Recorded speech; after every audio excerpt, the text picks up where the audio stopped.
मागण्याची अंमलबजावणी करत नाही, त्याच्या लक्षात येत नाही आहे. त्यामुळे उद्यापासून मी पाणी बंद करणार आहे. आमरण उपोषण कडक सुरू करणार. उद्यापासून पाणीसुद्धा बंद. मुंबईमध्ये सुरू असलेल्या मराठा आरक्षण आंदोलनाच्या पार्श्वभूमीवरती मराठा आरक्षण उपसमितीची आज पुन्हा एकदा बैठक पार पडली आहे. सातारा हैदराबाद गॅजेट तातडीनं लागू करण्यावरती कायदेशीर बाबी तपासत असल्याची प्रक्रिया आणि प्रतिक्रिया उपसमितीचे अध्यक्ष विखे पाटील यांनी दिली.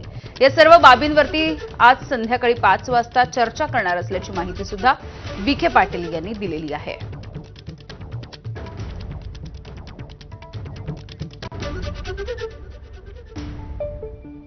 दरम्यान मराठा उपसमितीच्या बैठकीवरती आज मनोज जरांगे पाटील नेमकं काय म्हणाले बघूयात. काल जर मुख्यमंत्र्याच्या घरी बैठक झाली आणि मुख्यमंत्र्यांनी जर असे आदेश दिलेत की तातडीनं मार्ग काढा, तर मग ज्यांना सांगितले ते का काढत नाहीत? हे तुम्ही म्हणताय म्हणून आम्हाला माहीत झाले.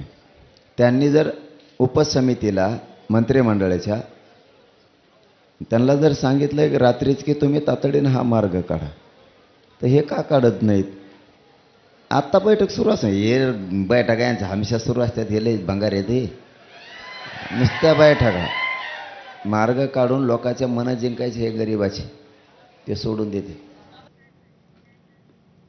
मराठा आरक्षणाच्या प्रश्नांची उत्तरे एकनाथ शिंदे हेच देऊ शकतील असं सूचक विधान मनसेचे अध्यक्ष राज ठाकरे यांनी केलंय.